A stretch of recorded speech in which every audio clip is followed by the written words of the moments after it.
Hello everyone and welcome back to PSGL Season 29 F9 Round 3 of the season. We're back here after a brief pause due to Codemasters and a glitched lobby. But we are back here live and last couple of drivers are joining now and we are preparing to go back into qualifying, a wet qualifying it will be. No official news of the weather forecast for the race, I don't know if you're aware of that. But yeah, no official news on the weather for the race. We'll see. Have to wait and see what that will be. I guess we'll have I was going to say we'll have an idea in qualifying about lap times and see if they're wet or dry setups, but we shall not because of course it will be wet. I suppose we'll have to wait and see then. We'll just have to wait and see what it is when we get onto the grid. I am your commentator, Jackson, if you weren't here for the previous stream, and alongside me is NRX Storm. Yeah, it's good to be back. Hopefully no more delays, as we had to endure 4 hours earlier for the race that never happened. But we can guarantee that this might be virtual, but we will get underway in Belgium. It is going to be a wet qualifying session of the Belgium track in Spa. 19 corners, as I mentioned before, and it is the longest track in the F1 calendar. We will see times roughly around about the 1 minute 56 to 2 minute mark hopefully from this tier tonight, if the drivers are able to get their fastest wet time. We haven't really seen many of the drivers do any wet practice or any wet qualifying sessions, as in Bahrain and France we didn't have any of the wet qualifying or wet race tyres used. They were all on the dry tyres, so it's going to be an interesting one. Obviously in Spa, as we know, it can throw up the odd incident here and there, and it can give us that surprise top three, as we saw earlier. George Russell getting his first podium in F1 and his best result finish in Formula 1. So yes, we are preparing here, as I believe the drivers are starting to ready up now, at least I hope they are. I think there might be one driver missing, looking at it, because we had 7, did we have, yeah, I think we had at least 17 last time, if not more. Yeah, we did. No, we so were 16. So we're missing one, which is slightly annoying, because they're taking their time to rejoin the lobby. It's Bandini. He's sat in spectator. I think he has now switched, that is helpful, thank you for that one. Yes, we are here for the Belgian Grand Prix. Hopefully it's a bit better than the real life one. However, so far it's not, quite frankly. Lobby glitch in qualifying, having to restart the stream, essentially a qualifying red flag. It's worryingly similar. Worryingly similar. But yeah, that's hopefully that's where the similarities end, and it'll be a nice fun Grand Prix that we get to enjoy. One thing we can guarantee won't be a start behind the safety car. But yeah, let's hope for the best and see what we end up getting here in the PSGL F9 Belgian Grand Prix. It will be, I think it'll be interesting to see if any driver uses the wet compound tyre, because at the end of that first lobby we saw the track, it stopped raining and the track was just drying. So that F1R sand, him going on the soft tyres or waiting for the track to dry out. Obviously we know Spa is very difficult to dry out because of the high elevation changes. It's gonna be, I think, right till the end where you see maybe somebody just risk them dry compound tyre. If they get the lap done, then obviously they may sit on pole, obviously.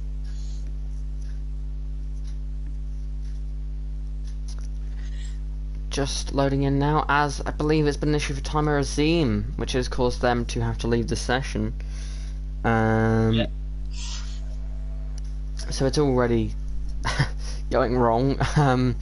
Again, of course, wet qualifying as it was originally. Hopefully we are able to see Timer Azim rejoin. So far, no glitches other than time regime, but it's not going to check a flag next to another's name, which is at least that glitch hasn't happened yet, anyway. So Yeah. far, so decent. I wouldn't say so good, but decent. And the first couple of cars are going to be heading out onto the racetrack. I believe it will be the Haas of Hype Shoals, who is the first time regime is back in the lobby, which is good to see. Yeah, I think tonight it's gonna be who. I'm not gonna try and be rude or anything. I think, as the Ferrari of Nicolas goes for a bit of Tokyo drift going up El Rouge, as he invalidates, he's going to rejoin the track. Nice and thing, but he's got a AlphaTauri right behind him. He's going to have to let him through. They're both not going to be on any flying laps, but obviously track position is key in Belgium, as we know from earlier today. Nicolas has gone for another spin. But both AlphaTauris are out the blocks and on that track already. That will be Royal Harvey, and that will be NLR Floor Vistic. I believe he is a full-time driver. I'm not quite sure. I haven't seen him in this tier so far.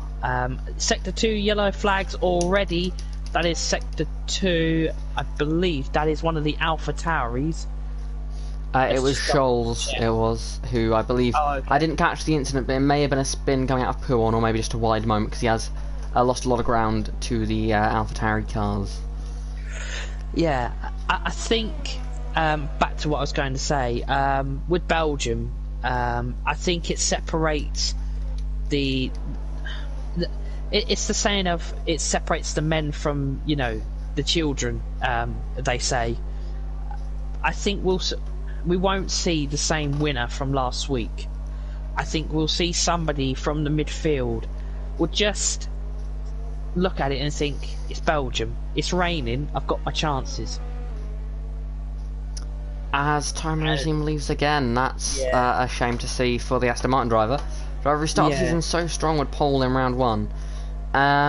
Looking at who could do well today, GTX is someone you've got to keep an eye on.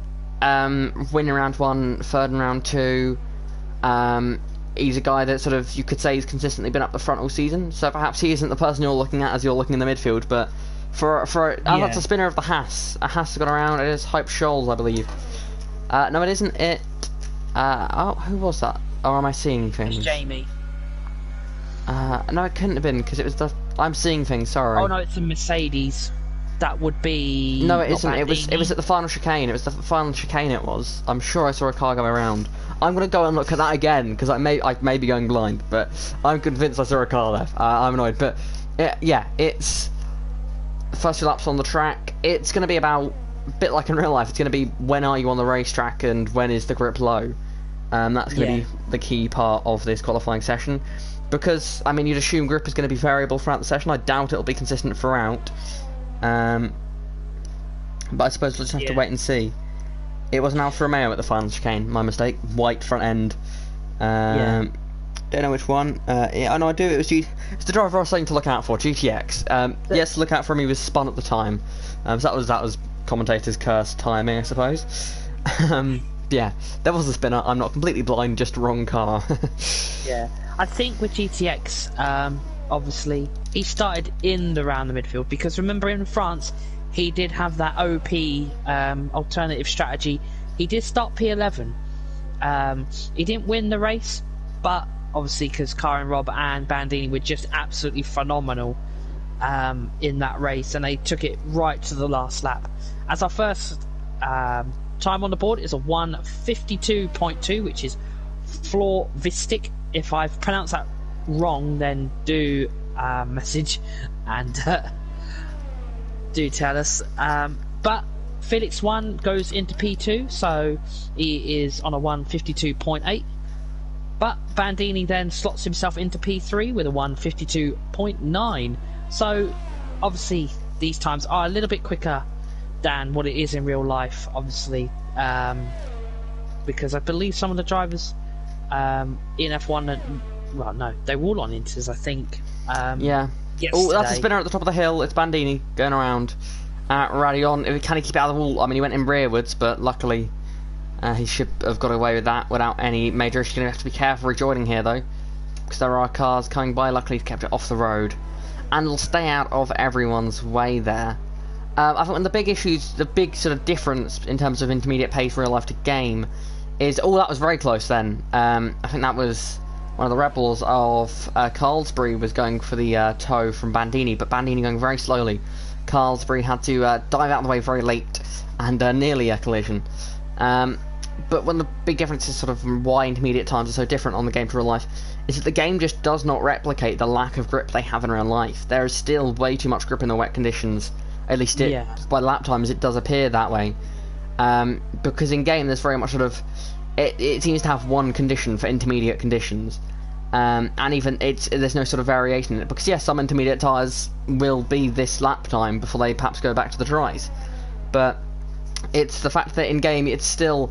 It feels as though in game, and it's something that Codemasters will have to work on in the future if they want to continue down the way of realism.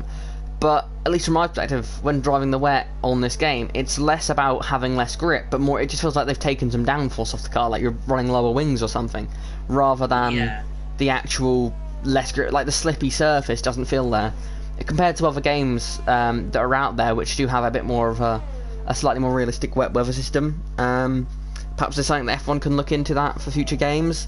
Of course, with all the EA money, you'd think they might be able to do something a slightly better wet weather system.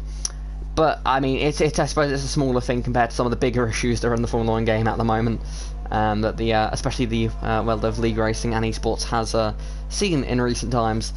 But yeah, it's definitely I'd hope on Codemasters to do this as Carlsbury goes around and into the inside wall there, out of La Source. Looks like he's kept it going.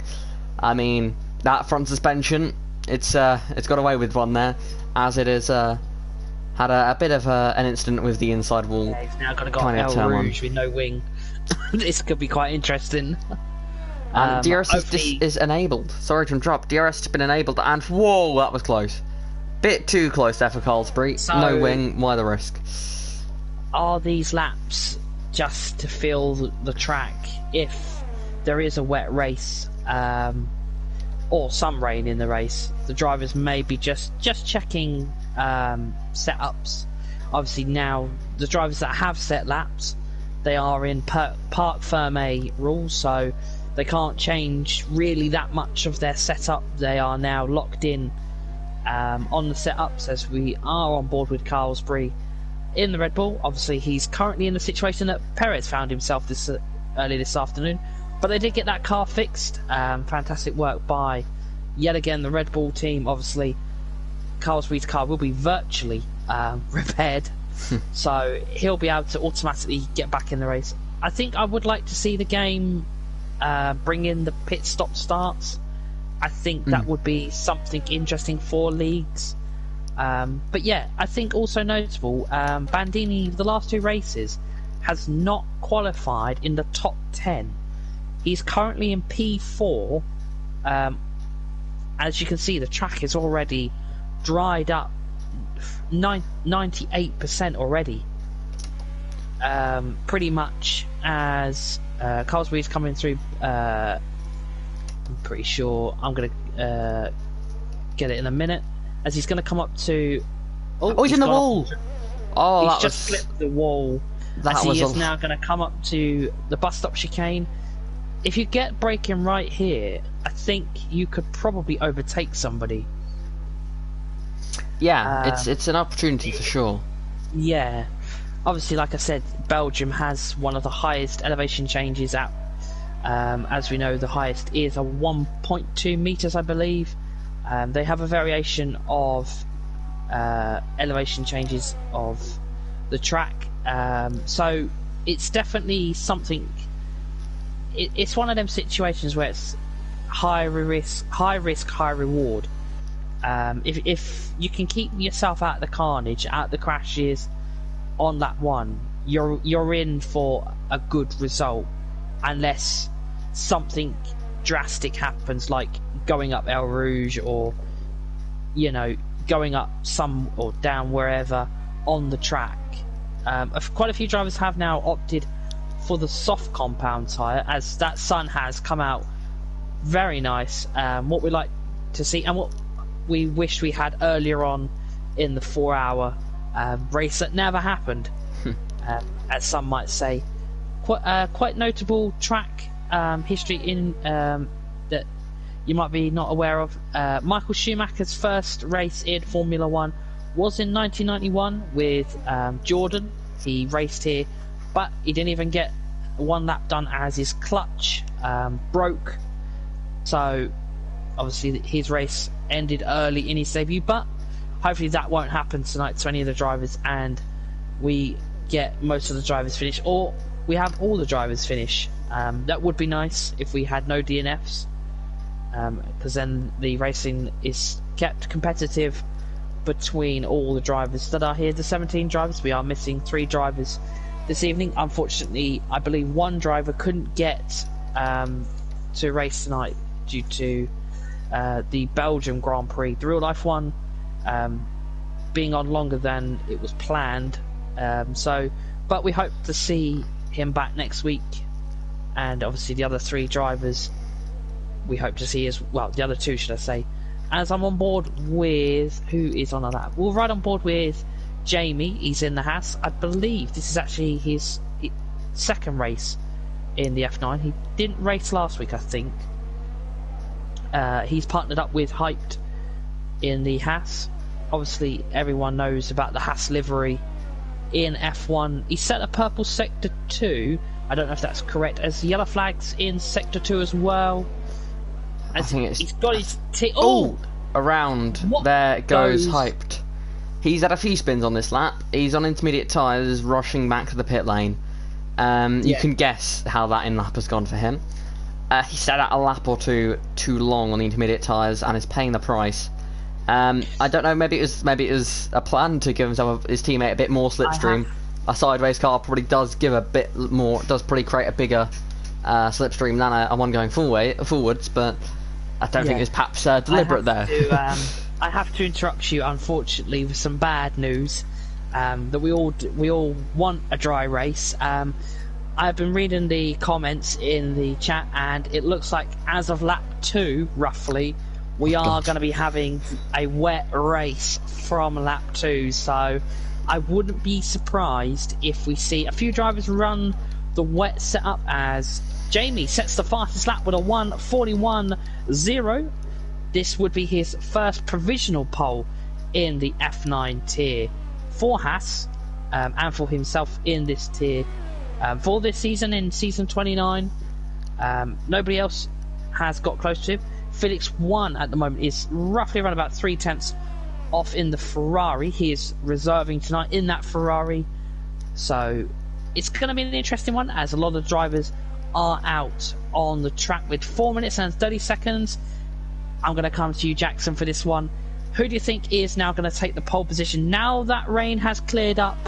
Who's your money on for that pole position? I'd say it's what to play for still. Always had to crash for Niklas, who has gone off in the middle sector. Going to be just looks like a spin at Pouan, sorry. Similar place to Giovinazzi, where he went off in 2019 during the Grand Prix. Yeah, for my pick for pole position, of course you can't say anything against Jamie. He's currently top of the timesheet, so that's definitely a shout. Not everyone has set competitive laps yet, so it's hard to guess. I mean, drivers that have been sort of consistently good all season. Carmen Robb has been strong. Bandini, of course, winner last time out in GTX, winner of round 1. But at this stage of the session, because of the changeable conditions, we haven't really got a good idea of pace yet. So it could be any of the top guys, but perhaps someone like Jamie or as Carmen Robb to go to the top there. So that perhaps one of the slightly more midfield guys could get themselves into the mix here. As Ethan has gone up into 3rd position. But yeah, who do you think is going to get the pole position? I'm going to make the biggest bold prediction I'm going to make. I've seen the driver personally myself, and I'm going to go. He's currently 13th at the minute, but he's on his flying lap at the moment in the McLaren, and I'm going to go with Petuaka. He did so well in Bahrain missed a podium by, I think it was a penalty that he got, and France, he did, I think he raced in France as well, as he's going to come out of Kemmel Straight and go into one of the slowest corners in the Formula 1 track calendar. It is ridiculously slow, but he takes it with ease. He's got a little bit of traffic in front of him, but he is my predicted provisional pole sitter. I've seen the guy before. He seems so quick, and he can just connect up them corners so elegantly that I think he is going to be on for that pole position. I suppose we'll have to wait and see come the end of the lap here. Of course, I mean, it says he's purple in the second sector, although the game does say a lot of things, not all of them true. Let's see what Pachuca can do coming up towards Blanchimont now. It's definitely a shout that I wouldn't have said myself, but we'll have to wait and see whether this lap can put Pachuca in the McLaren up to the top of the timesheets. Got some competitive laps at the top, not quite on the apex of the first apex, just gets the second one. Good traction out of the bus stop chicane and across the line. Fourth place, 3.5 tenths off the top, so not quite pole position, but I mean, if he's got more pace to find, then perhaps momentum building from that first lap could put him into a position to be a bit more competitive on the second. Unfortunately, I don't think he's going to get another lap in because of how long Spa is. He's out of fuel. His fuel light is going, and he's got 1 minute and 5 seconds to get round the track and back in and back out again. He's got a Red Bull right behind him. That's not going to help him with pressure, and he's invalidated as well. So I think I've done a bit of commentator's curse there, but I think it'll be interesting to have 3 new drivers at the top of potentially what could be a pole position for Kyron Robb. Especially coming into Belgium, you kind of want to get your elbows out a little bit, assert your dominance, as Kyron Robb has retired. He's done that in the pits, so he's done that. Steward reports from last week, Kyron Robb got a 5-second penalty for exceeding the the pit lane rules, which was in the steward's briefing sent out by PSGL. So that was applied to his time, but he didn't drop any positions, I believe. And also, the race winner Bandini was given a 5-second penalty and a virtual license point for overtaking under the safety car before the start finish. So that's quite interesting. Both drivers did not change positions, as Bandini, I believe, had that little bit of a gap as we just see the safety car. Hopefully that is not in use tonight. We've seen enough of that for today. I think we all can agree on that. As MNT Ethan, I think this is his highest qualifying position this season so far. He's not been up the front. Obviously that is no fault, I'm guessing, of his own. He's just probably getting used to the tier, and obviously getting used still to the game. But he's up there. Belgium must be one of the tracks he enjoys. From personal perspective, I don't enjoy it. I don't know about you, Jackson, but I prefer to watch it from a distance. Yeah, it's a challenging track. Whilst you've been talking, there's been a bit of a kerfuffle between GTX and what I believe is Hyped Shoals. I've checked that to be sure. Indeed it was. As Jamie has gone to the top of the timesheets. But I believe Hyped got out of the way of GTX in a way that was not. Felix has managed to crash coming out of the final corner. I mean, that's impressive in its own right. But that's Felix's session over there.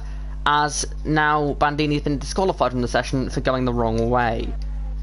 This is interesting in the session. So we've got a bit of basically those watching the stream would have seen, but Hyped got out of the way of GTX. Well, it appeared that way, but I think it put off GTX a little bit, and GTX was not happy at all, leaving, brake checking, going side by side with Hyped throughout the lap.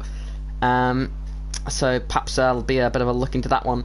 However, it looks like our pole sitter will indeed be Jamie, who gets first pole position for the Haas team there, as he looks to take his first run of the season and make it 3 different winners in the first 3 races. Who knows what we'll see in the race today, but Jamie will be our pole sitter. Yeah, so Jamie takes the pole for this evening. I will let Jackson run you through the qualifying results. So it is P1 there for Jamie in the Haas car, just under 2 tenths ahead of Carl and Rob, and it is Daniel in P3, Ethan in P4, Tuka P5, Felix in P6. Perhaps something happened to him at the end of the session. Don't know whether he was on a better lap when he crashed, but perhaps if he was, he could have got another position or 2. 7th, GTX, our championship leader, not too far out of it. Then Pordy, San Fidua, I'm sorry, Hyped, Scholes, Dustley, Carlsbury, and that's as far as I got. But yeah, that was an exciting qualifying session. I almost missed Jamie's sort of pole position there because of all the other drama that's happened on track at the same time. But a strong effort there from Jamie to put himself on top of the timesheets after qualifying. And he'll have his work cut out trying to hold on to that lead early on with the slipstream up the hill. It's going to be a tough one to manage, but I'm sure he'll have a plan in his head of how he's going to do it. Of course, pole position was always a help at most circuits. Of course, you could argue Spa, a bit like Russia, is one of those tracks where pole isn't necessarily the best place to be. If you nail turn 1, nail Eau Rouge and Radion, then yes, you are in a very strong position. But you know, it's very easily to be slipstream down the back, down the Camel Straight into the Lake Combe chicane. And I mean, there's little you can do if the driver is behind you going to the Lake Combe chicane, because I mean, it's so easy to send one up the inside or send one around the outside there, because it's got runoff there, which often encourages drivers to take a bit more of a risk going through the corner. Because I mean, you've got nothing to lose. I mean, on lap 1, what happens? You try the outside, try the inside, you go a bit deep, cut the chicane, come out, lose the positions that you have to, get yourself back into the fight, and you haven't lost anything. So it's one of those corners where you can gain a lot and lose very little. That is assuming that you don't make contact with another car whilst you make the move. So you know, if we see contact-free passes and perhaps failed passes in the Lake Combe chicane, then it should be all alright. But perhaps if we see these guys go side by side throughout the chicane, then maybe we'll see a bit of rubbing and perhaps a spinner or 2. A bit like in 2009, the Grand Prix here, we had a bit of a collision going through the Lake Combe chicane as the drivers make their way through there on the formation lap. Let's have a look at what tyres everyone will be starting on for today's race.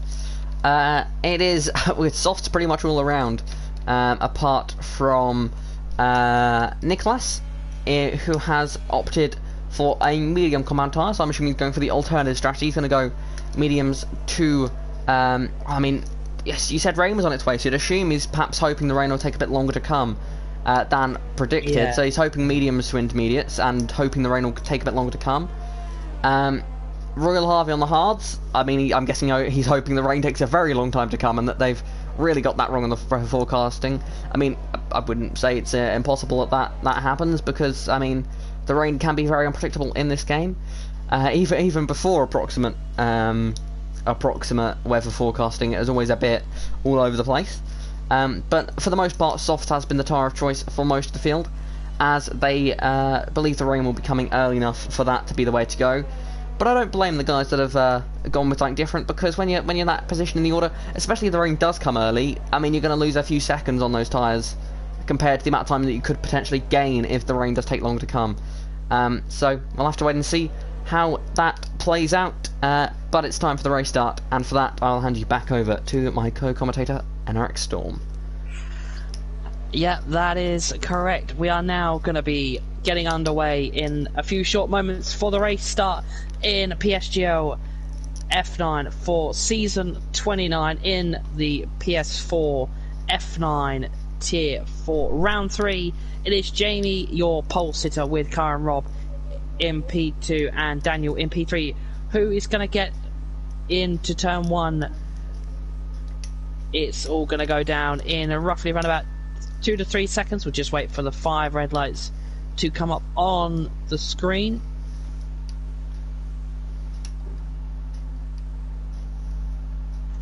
I believe we may have a little bit of an issue with... No, we are going to get underway as we wait for the 5 red lights 1 lights, 2 lights, 3 lights, 4 lights, 5 lights. We'll just wait for the driver's telemetry. And it's lights out and away we go. Is Karen Roll going to get down into turn 1 in P1, or is it going to be Jamie? It looks like Jamie is going to be all okay as he gets into turn 1. All fine. All the drivers are fine as they go up now to El Rouge and Radion into the Camel Straight. Jamie is all okay. He's still got that P1, but it looks like we have some action at the back between the 2 Red Bulls, but we'll keep on board with Jamie at the moment as they now come down the Camel Straight. No DRS is enabled at the moment, but they're using the ERS, which they have the full use of, as it looks like MMT, Ethan and Daniel are battling side by side for that podium position, but it looks like the battle is still going to go on into the slow corner on the track. But it looks like Felix 1 and Petraka are also battling for P5. Hyped and Powdy is also battling, so a few battles in the midfield as well, as Jamie is already pulling an 8/10 gap to Karen Robb, so the Haas is leading on lap 1 already. The pack is battling throughout this opening lap of the race. Multiple battles going through the P1 corner, which is brave stuff from the drivers, especially on lap 1 of the race. A lot to lose in that situation, but they braved it out. No surprises, the drivers on the inside were the ones that came out on top in those battles.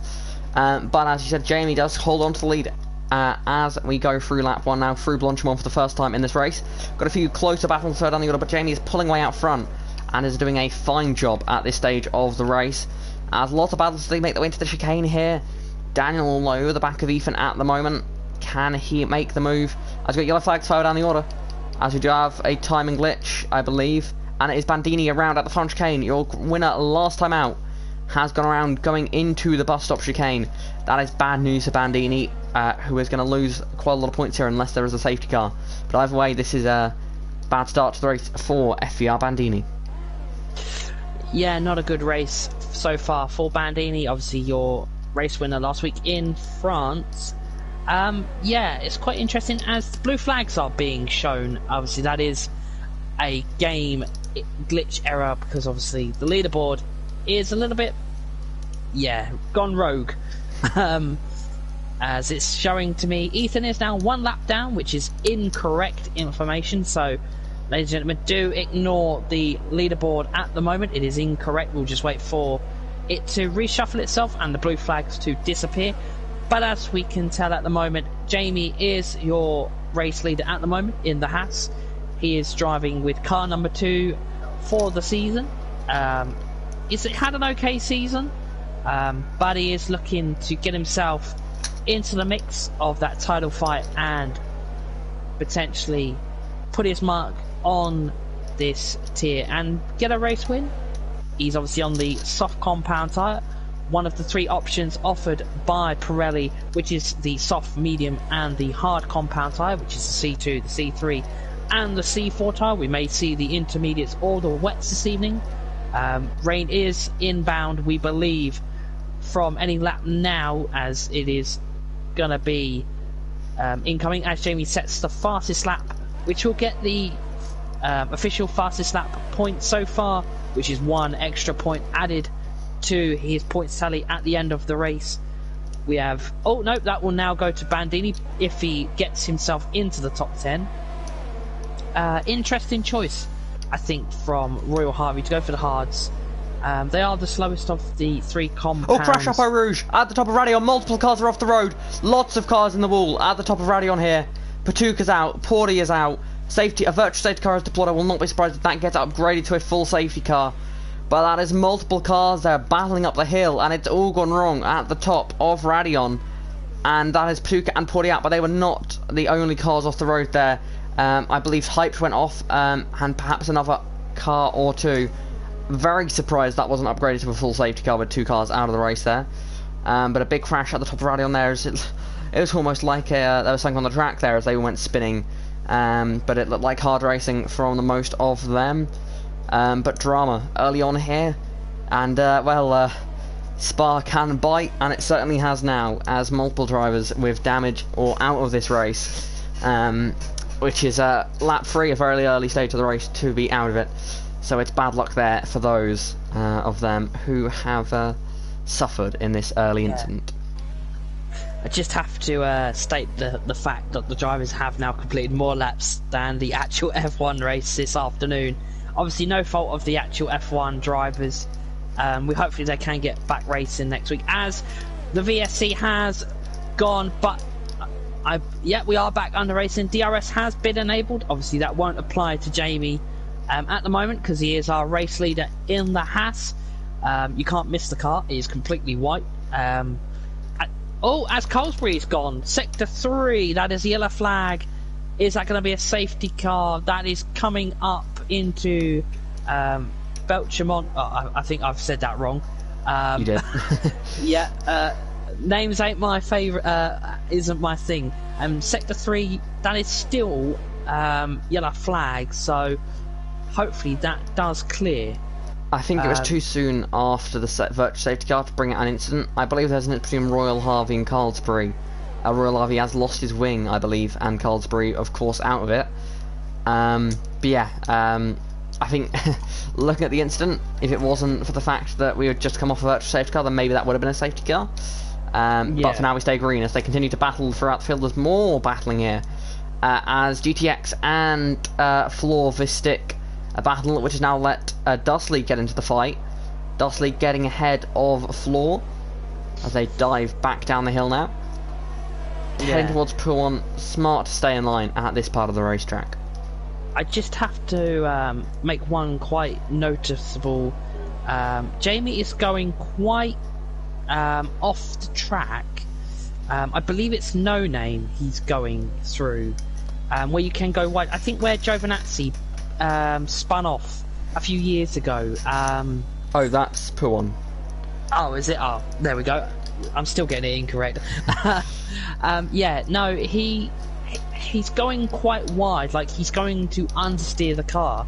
My concern for him is it getting him a track warning, or is he going to go over that bump at one lap or next, and he's going to completely lose it? Because the way he's going round there, it does make me question how many more times is he going to keep going wide as Bandini goes even quicker. So Bandini's got the pace, he's just got to get himself back up, as we've got only 14 drivers left as Jamie comes through Radion into Kemmel Straight. But Eaton hasn't got DRS, he's literally... Oh, crash at the top, it's Daniel. Daniel's around at the top of the hill. Another car in the wall, and a safety car this time is deployed. Another crash at Radion. It's a popular place to crash at the moment. Maybe they're standing at the side of the track that they all want to go and see. But yeah, that is now a third car out of the race out of that corner. On the topic of Pouon, whilst we quickly wait for the drivers to come around under safety car, topic of Pouon, I believe I saw someone go wide there in qualifying and not get an invalidated lap time. Now, I don't know how wide you can go there. Maybe they just looked like they'd gone wide and they hadn't. Sadly, because we're under safety car, we won't get to see Jamie do it this lap, unless he takes it very quickly. But perhaps there is sort of a... We've seen some of the track limits on this game not be quite realistic, so I wonder perhaps that's why Jamie's sort of taking that line. So, given... I mean, if you've seen him do it a few times, then perhaps there is a legal way to abuse track limits there. I wonder if some of these drivers, the top 4, will make a pit stop because of... But then, do you hold it out because if there is rain, you know, it's a tricky one because it's Belgium. Nicolas and Harvey are okay because they're on the mediums. It's a tricky one because obviously the drivers know when. Oh, Jamie is in. Jamie is going to give up his race lead and he's going to pit. I think he's going to try for the mediums. I wouldn't be very surprised, as there's a Mercedes coming in as well, and a Ferrari. So they're all going to go for the mediums. Yep, it is now pit lane open in Belgium. As is Jamie going to get in front of Ethan? He just about gets in front of Ethan. That is very quick pit stop from the Haas. team, Gunther would be very happy with that pit from his pit team. Obviously, as now they are under safety car rules, so no overtaking, and they must keep within a car's length. So Ethan has got to back off a little bit, as we are now under the safety car. I suspect he'll be out for a couple of laps because of the amount of drivers that did pit. So obviously Nicolas didn't pit because he's already on mediums. 5-lap worn, so they're not really worn as such, but he's going to be the safety car kind of like marker once that safety car goes in.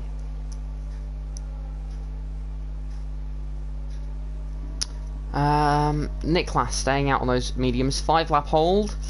Maybe it would have. I mean, it depends what they think about the weather, because we assumed that rain was coming quite early on. But I mean, you assume they've all gone to mediums, so you'd say the rain is coming, because otherwise they would have gone to hards. Because I doubt you'd be able to take mediums to the end. At least, maybe from my experience, you can't, but maybe these guys can. Yeah. Hyped and Timer Azim have gone to the hards. So perhaps they're thinking rain's not coming. I must admit I'm a bit confused here. I don't understand the situation at all, because we thought rain was coming. That's why everyone started on the softs, but now why have they all pitted if the rain is coming soon? Why have they pitted to mediums? Because if it's perhaps 10 laps out, then why not go to another set of softs and try and extend them to the next part? It seems slightly odd. Yeah. The only thing I can think it is, the mediums may be okay for a few laps when the rain does come. That's my only... I mean, the softs would have been better. That's the thing. Yeah. But then the mediums might be able to withstand some of the water to get a few laps done, and then maybe build that gap in for the inters. Well, as I said, the softs would have been the better tyre in wet conditions compared to the medium tyres, because of... Yeah. In terms of temperatures, the softs perform best at a lower temperature compared to the mediums and the hards. Hence why in wet conditions, the slower speed, the soft tyres are the best to have in slippy conditions. I am perplexed here. I would guess that they're expecting rain around about lap 16 area. That's roughly where I'd expect it. About 10 laps to go on the mediums. Because it's got maybe even it's got at least at the earliest is coming around lap 16, because you'd be able to take softs that far into the race. I think. I don't know about you, but I just don't think you can stretch the mediums to the end here. Perhaps. No, obviously, we know that the official Belgium Grand Prix is roughly around about 43, 45 laps. Obviously, we didn't see that today, and this is only 50%, so. It's going to be 22 laps, so it's a difficult one, I think, because obviously if the rain is incoming, the strategies are going to be completely out the window, because the drivers will at some point want to go for an intermediate tyre. I don't think we'll see the wets today. I completely can rule that nobody, I think, will go for the wets. Unless it absolutely chucks it down, like literally within the first 2 laps. I think it will just be maybe a few laps if people can really hold it on the rain. But I've just been informed that there is no rain now coming for the race, so it is going to be a dry race. So we can definitely throw out the inters. Because we won't be needing them. Yeah, that's an odd one then. They're bold, trying to stretch the mediums to the end of the race here. Perhaps they're expecting another safety car that'll give them a bit more life. But there's a confusing one there. Our safety car is indeed in this lap. As we both say that. But yeah, Hype and Timer Azim perhaps going more conservative strategy, knowing that they can definitely go to the end on those tyres. Of course, those tyres are not going to be very quick, so I expect them to fall to the back, but perhaps they're just planning on conserving, well, not even conserving them, pushing a bit harder on them, and just hoping the medium tyres drop off later on in the stint, because, I mean, if these tyres do get to the end of the race, they're not going to be in good condition come the end of it. A very slow restart here, safety cars almost already into the... Yeah, he's He's I mean, really still, bunched them up. 60 miles per hour, so it's not awful speed. It just maybe seems that way because the safety car's going at it's a high speed part of the track, as we do go back to full speed racing here.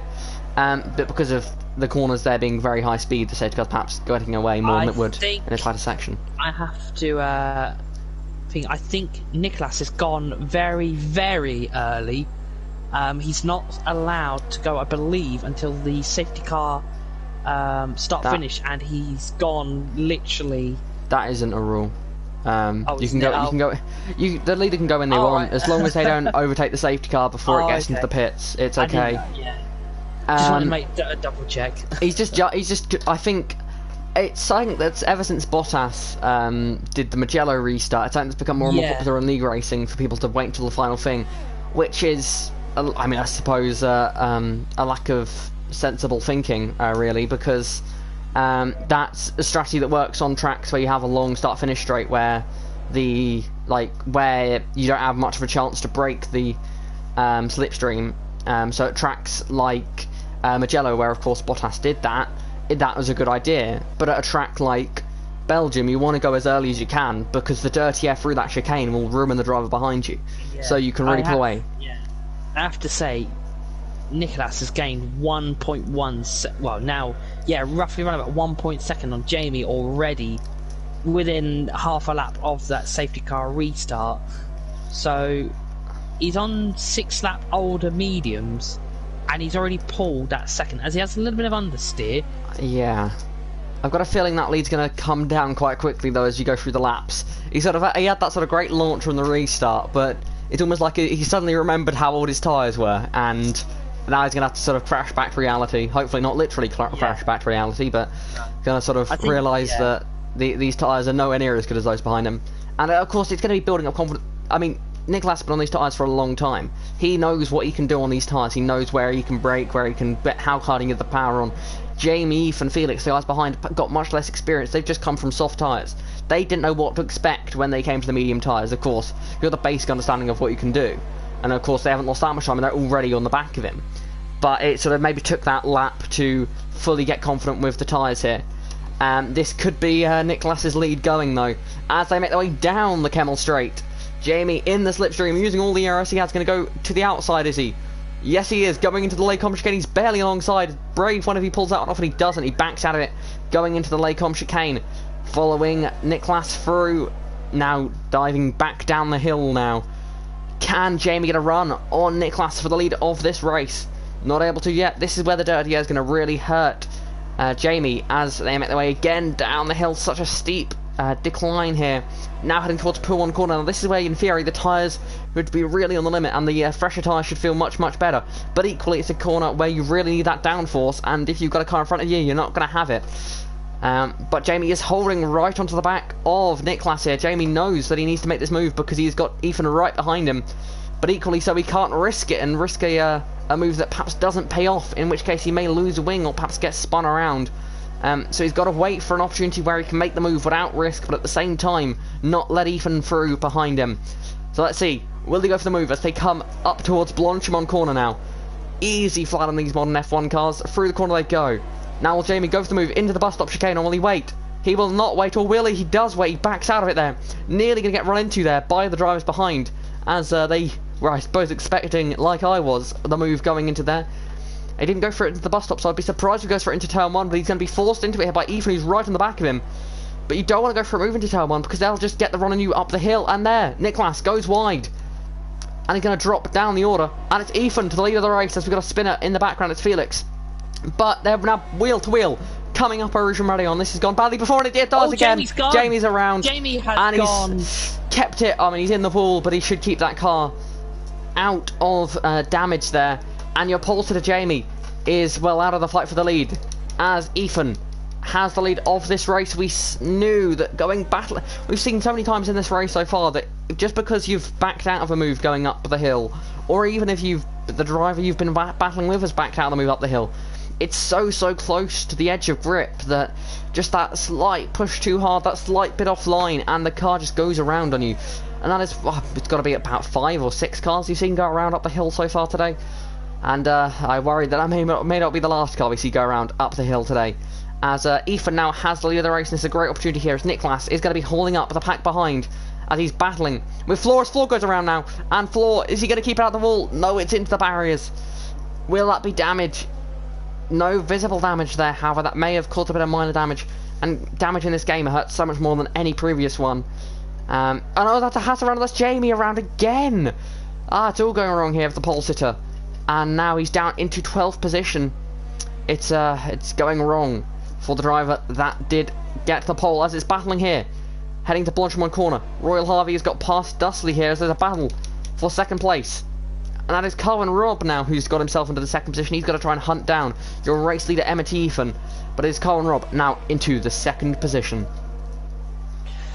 Yeah, it's definitely hotting up in Belgium a lot more than it was earlier this evening. Well, earlier today, should I say. We've managed to complete more than 4 laps as they are now going to come up El Rouge into Radion, into the Camel Straight, or the Camel Straight as it's known. Everybody gets through nice and careful, but it looks like Niklas is going to battle with the Red Bull. Nope, he's going to tuck in beside, or in behind, should I say. But it looks like Hyped and GTX are battling as well in that midfield for P6. It looks like GTX is trying to get that move because he wants to get as many points as he can in that championship. He is our current championship leader. Sector 1 yellow flag. Who is that? I believe that might be Felix. As no, he has it's come Floor. out.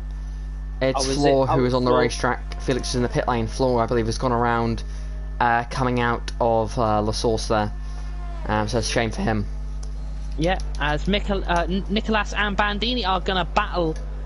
Round goes Bandini and he gets some move done up to P4, so his race is coming back strong for him. Our French Grand Prix winner last week.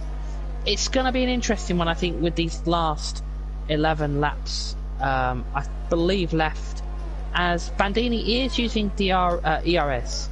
Sector 2 yellow flags. This time it's Felix. That is Felix.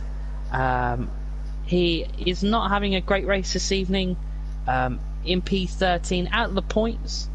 But if Ethan and Bandini can get themselves up in the podium, I believe that would be the first team to this season to get two of their drivers in the top 3. It would be great. I believe Alfa Romeo got a 2-3 last race. Oh yes, that I do apologise. Oh, as Bandini had a little bit of understeer going up El Rouge into Radion, and I think it's just getting bad to worse for Felix as he's now 31.1 seconds. Oh, Bandini's lost it. Bandini is literally. It's Ethan. It's Ethan, the race leader. Ethan just literally came out of the Kemmel Straight and literally just spun it. I think his tyres got too hot. Niklas is on 11 lap mediums. Oh, as he hits the curb and has a little bit of understeer. Yep, Ethan. Everyone who has got on. Yep, Ethan has spun again. I think his tyres are very hot and they're not in that right temperature, as he is now all the way down to P10. So every race leader we've had, except from Nicolas, has spun it or has had an issue, as Felix is now retired in the pit lane. Unfortunate for the stand-in Ferrari driver this evening. Hopefully he can come back next week and show us what he can do on whatever track. I believe it might be Brazil next week. Don't quote me on that. I believe Brazil is the finale, but I will find out what the next race is. Yeah, as we saw, GTX has got a 3-second time penalty for corner cutting. I think this race is quite wide open in the top 3, as they all go now up El Rouge and into Radion. Oh, as Dustley gets a 3-second time penalty. Karen Robb is now your race leader in the Alfa Romeo. It's Karen Robb in P1. I've just noticed that we have a France repeat. It's Karen Robb versus Bandini. It's going to be Alfa Romeo versus Mercedes in Belgium. So are they going to give us a fantastic battle that they gave us in France, where it was Bandini who took the race win on the last lap. It's definitely going to be an epic battle, I think, between these two. And what better place to settle it in Belgium? It's going to be Bandini versus Karen Robb for that race lead, as there's a Red Bull in the distance. Well, not that much of a distance. He's roughly around about 1 second from Bandini, but Bandini is 2.1 seconds from Karen Robb. So there is a little bit of a gap. A lot more of a gap than there was in France, should I say, in Paul Ricard. So it's definitely looking to be a good season for Alfa Romeo. They've had a few podiums and potentially, and a race win in Bahrain, and they're potentially on for a second race win. Not GTX this evening, but it may be Karen Robb, as we are now on lap 13 of 22 in Spa for the Belgian Grand Prix in PSGL PS4 for the F9 tier. Round 3, we have Bandini versus Karen Robb, a battle from last week that could go down to the wire again in Belgium, as they now come through El Rouge into Radion and then into the Kemmel Straight. Bandini won't have DRS, but he's going to use that ERS, I believe, as Karen Robb has a 2-second lead. Then we have the Red Bull driver of F1R San in P3. He's currently sitting there, but he has got a penalty of 3 seconds, I believe. So GTX, if he can get his car up a little bit closer, he may get that final podium place and make it a 1-3-4 Alfa Romeo, which would put them even further at the front of the constructors in this tier for round 4, as F1R Sand gets another penalty, and so does Nicholas for track warnings, and that is another 3-second time penalty for both drivers. Sand hasn't got much ERS left, so I wonder what his strategy is for burning it. But EMT Eaton gets a 3-second time penalty. Bandini has quite a lot of ERS. He's got 70%, but he is using it. I believe he's trying to catch Karen Robb, who has gained 7 tenths, nearly 8 tenths on Bandini. So Karen Robb knows that Bandini has the pace to catch him, so he's going to try and pull away in the race, as Karen Robb sets the fastest lap on the mediums on lap 15 of 22, a 1:44.1. So up at the front, it is Karen Robb leading the way for Alfa Romeo. He's pulling away from Bandini at the moment, so he's looking comfortable and looking to avoid the repeat of last week, where he, well, despite having the penalty last week, of course, was leading the majority of the race until the final lap.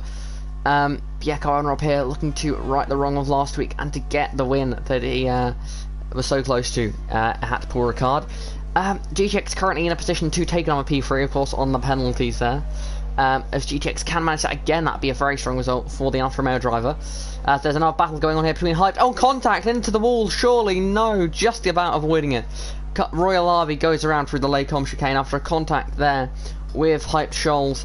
Just looks like tyre face to tyre face, sent him spinning around, and that's now put him into the clutches of the second house car of Jamie, driver who of course started on pole today, who was fallen back a little bit with some incidents, but now looking to make his way back up the order as points are still available, and a lot of points they are indeed. As they head down into Pawn here, can Jamie take advantage here of the struggle? Oh, there's a crash, and it's San into the wall there, going through the chicanes in Sector 2. He's kept it going, he's up into 5th place there, but the battle between Royal Harvey and Jamie is about to get onto the scene here, and this is about to become a three-way fight for the 5th position. GTX is now up into 3rd, Hype Scholes up into 4th. And the podium position is starting to become a bit more solidified, unless anything major goes wrong at the moment. The battle here for P5, though, it's about to get very interesting indeed, as going to Blanchemont, it's going to be a wheel-to-wheel there between Royal Harvey and San, who go into the bus stop chicane now. Around the outside, can Harvey go all the way around the outside? Yes, he can. Jamie sitting back there, and it's a great move by Harvey. He gets himself up into the 5th position. Can San fight back? San has the pace. He was running up in 3rd place, of course, before his mistake. So perhaps once he's got those tyres cleaned up, he can re-find the pace that he had not so long ago. and get back up here, as he is already pressuring Royal Harvey. He's going to go wheel to wheel down the hill here. Not quite going to go for it there. We've seen that sort of fake move work in the past and force your rival into a mistake, as all the ERS is gone for San in the Red Bull cars. They're banging wheels down the Camel straightaway and into the Lacombe chicane. Who will keep their nose in? And oh, they're both around. That's a contact, big one. And that is San, who has gone around there. But looks like Harvey, of course, around as well. Jamie now up into a comfortable P5. Turned out quite well for the Haas team, all this drama. But that is a odd incident there from both of those two drivers. It looks like Harvey went in, perhaps. I mean, it looks like San went in too deep and lost the rear of the car. But at the same time, also looked like Harvey was having his own chunk of oversteer when they went into the corner there. So it looks like perhaps a bit too deep on the brakes of both of those drivers. And really is Jamie's. I was just going to say it was Jamie's lucky day. Oh, into the wall and out of the race. Big one there for San. Going through no name. This potentially could be a safety car, and it is. Safety car has been deployed. Now, where are the leads? And they're pitting. That is very smart there from the top drivers. That is clever thinking from these guys to get into the pits. That was a close call there. They could have easily missed the pit lane as they were just going through there. But San throwing it away into the barriers and out of this race. Yeah, unlucky there for Sam. Racing in P3, the second safety car of the race. 17 laps of the 22 completed. I suspect most of the drivers will opt for the soft compound tyre to try and get that extra point. That extra point could be vital in the championship. Everyone is in the pits now.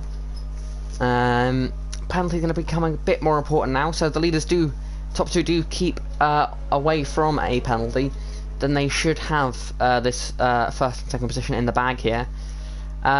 Interestingly, Timer Azim has stayed out. The AI, I believe, of Timer Azim has stayed out on 10-lap-old hard tyres.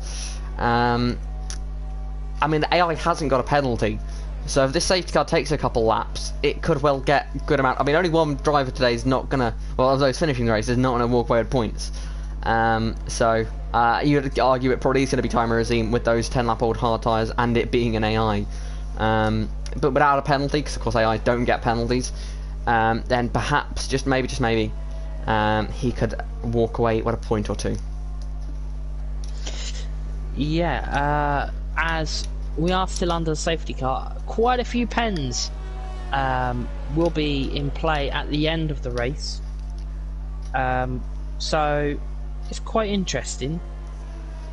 But yeah,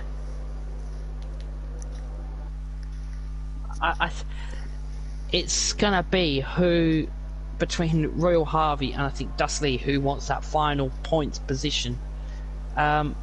What did I just see? A little bit of an overtake under the safety car. Something's going on there. I'm not sure what. Bandini's going very slowly. So is Hyped. I believe it's the typical illegal overtake penalty. I don't know how Bandini would have got one, but it looked like he was going slow enough, and there it is. I believe Bandini somehow got an illegal overtake on Hyped. I don't quite understand how, but he has. And as a result, of course, Hyped didn't want to give the position up because, well, it wasn't his position to give up. They didn't want to take the position away from Bandini because it was Bandini's position. So I assume that'd be a pretty simple removal of a penalty after the race of Bandini. So for the sake of the stream, we'll pretend that 5 seconds doesn't exist, because that seems to me like a typical illegitimate penalty that you get under safety car for sort of these illegal overtake situations. And I think we're quite lucky that there's only a penalty there, because in the past I have seen it where drivers will do everything they can to give up the position that they've just apparently, according to the game, illegally taken, and in the process of doing that cause a crash and take out some drivers or at least damage some cars. So it's good to see that we've avoided any situation like that. But on the topic of earlier today, we spoke about the calendar, what the next race was. I believe PSGL, like real life, is doing this triple header. So it will be Belgium, Spa, Spa, then to Zandvoort, and then after that to Monza, just like in real life. So I guess a nice bit of realism. There's lots of cars. It looks like GTX going quite wide then. It just looks like he's heating his tyres up. But yeah, next going to Zandvoort, I imagine it'll be the home race for a few drivers. So I'm sure they'll be looking forward to that one. Zandvoort is an interesting circuit. Not known for its great racing, but who knows? Maybe these guys can prove that wrong and throw some surprises. Yeah, it's been a very chaotic race in Belgium this evening. What baffles me is Florovistic has not pitted onto softs. He's going to stick with the mediums that are 6 lap old. Quite interesting, quite a bold move, I think, as I know I'm not even going to try and pronounce this name. Timerazim. Yeah, he is ghosted in P6, so he's automatically going to be overtaken. So that would technically, yeah. So Dustley will get into the points. So I think we're literally going to have 3 maybe 2-3 laps of racing. I think we'll actually get 4 laps in. You know, if it does come in this lap, I believe the pack is all here. So 19, 20, 21 and 22 all, and they will all be racing laps here. I'm guessing Florovistic has thought, well, I can gain a few pieces. There's not many laps left. Perhaps I can just hold on to this position till the end, try and gain something that way. But other than that, I can't really think of why the medium tyres would be the ones to stay on going into this final stage of the race. Yeah, it is now crunch time for the drivers, as it looks like Bandini is right on the back of Kyra and Rob for that restart. Hopefully they don't clash, because Bandini is really close to that car. And what a position Hyped is in for this restart. After what happened in qualifying, he's got himself up to a podium. Yes, he's got a penalty, but we are now back under racing. Obviously Hyped in the other Haas car, obviously with Jamie this season, as they are now going to go up into El Rouge. Up Radion. Is there going to be any battles? No, they're all going to keep it nice and clean as they come into the Kemmel Straight. No DRS is available, but they do have DRS, as look how close they are, the top 3, as Bandini is going to go down the inside at the end of Kemmel Straight, but he gets the door closed on him by Car and Rob, and he backs off out of that as they now come into the slowest corner in the F1 calendar, as they go down to roughly around about 65-70 miles an hour. And as it looks like now the Aston Martin driver has dropped right down to the back of the grid. Every driver except from Car and Rob has a penalty, so this is definitely going to be one that is going to have to be kept a very close eye on. Luckily for us, everyone's got a 3-second penalty apart from Bandini, whose 5-second is likely an unfair one. So for the most part, funnily enough, it's probably, as long as these 2 guys up front are the ones that both avoid a penalty, it'll be actually made much easier for us than you'd perhaps imagine, with almost everyone having a penalty. Everyone's been very kind. They've all got the same penalty, which is kind of them, to help us our lives out. As up the inside, going to the bus stop chicane, goes Bandini, sends one up the inside there. That's a bold move, especially now it's going to put him on the back foot, going towards Lake Commerce. He's already trying to break the slipstream here, going into the source.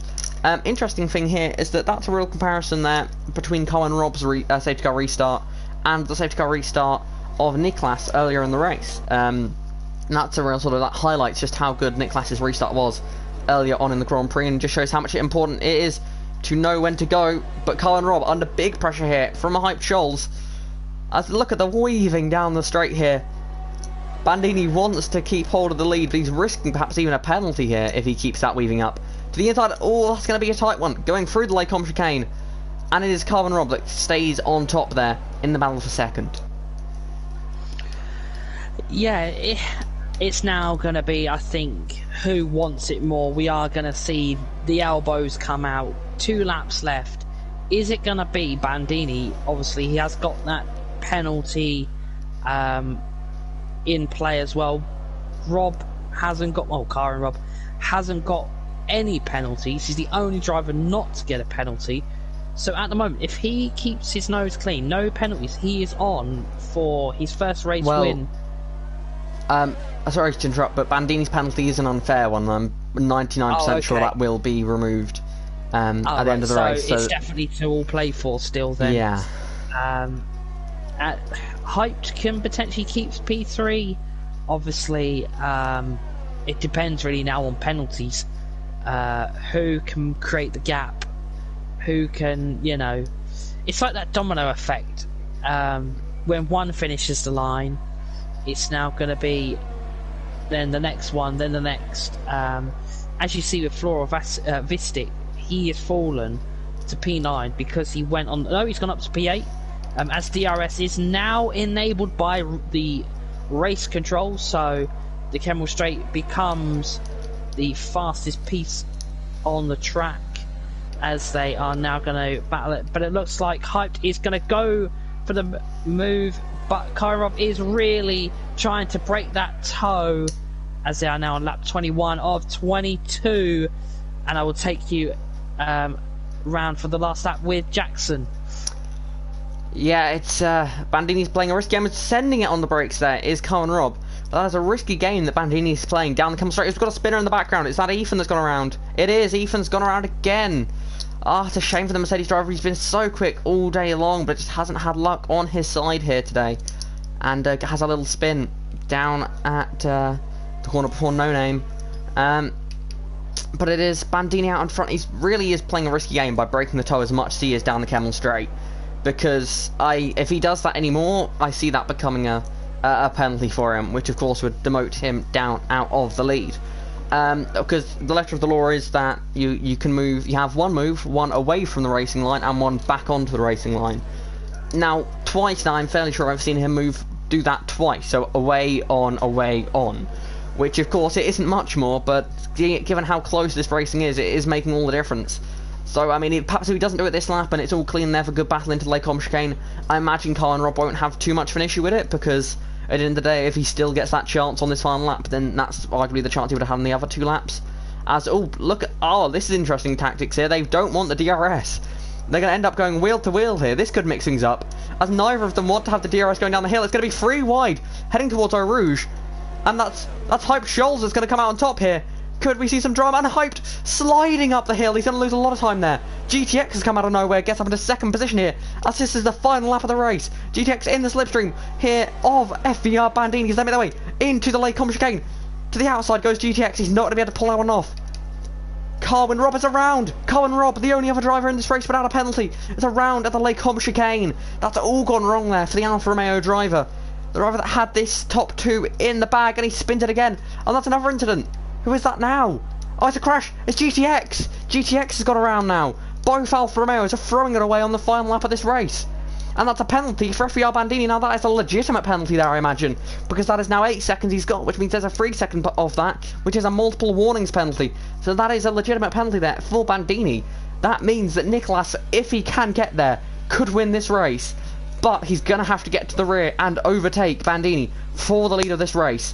It's going to be a close one here.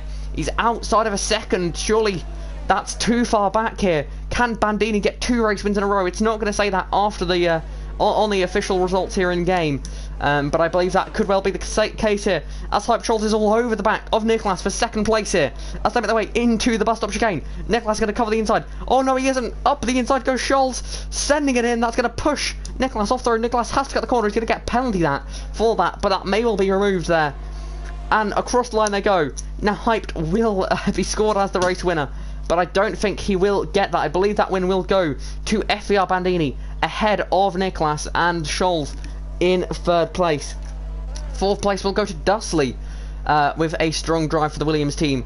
It's all a bit confusing now, as the results are a bit all over the place here. But yeah, that was a crazy final lap to the Belgian Grand Prix. But we believe, at least I believe, that your winner for today was FVR Bandini to get his 2nd win in a row.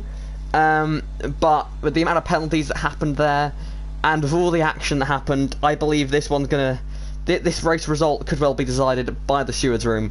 Storm, what did you think of that final lap? Wow, if you want to go out with a bang in Belgium after we've had a disappointment this afternoon, then that race there is definitely one that will be put in the history books in for PSGL for this tier. I think it wasn't a boring race, I think, but it was definitely that last race, that last bit of the race, should I say. Very interesting how Bandini and Hyped dealt with it. Unfortunate for both Alfa Romeos. That's what Belgium can do. But I will let you do the race results for the Belgium Grand Prix in PSGL. The winner, I'll read them out as the game shows them. It's Hyped, who provisionally has P1. Bandini in second, Thusly third. Royal Harvey fourth. Fifth to Floor Vistic. Jamie, the pole sitter, in 6th, 7th GTX, 8th goes to Timer Azim, 9th to Cohen Rob, 10th to Emmett Ethan, 11th to Niklas there, and well, the rest were all out of the race.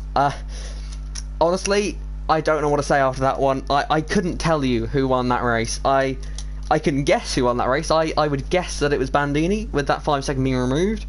But of course there was incidents going into the Lacombe chicane, perhaps and up the hill as well, so if any of that ends up being Bandini's fault, perhaps that 5-second penalty will be removed, but then it'll get one for a separate reason. And I didn't see anything in particular that would scream out penalty to Bandini. However, with all that was happening on that last lap, I could easily have missed something. Same goes for basically every driver that finished that race.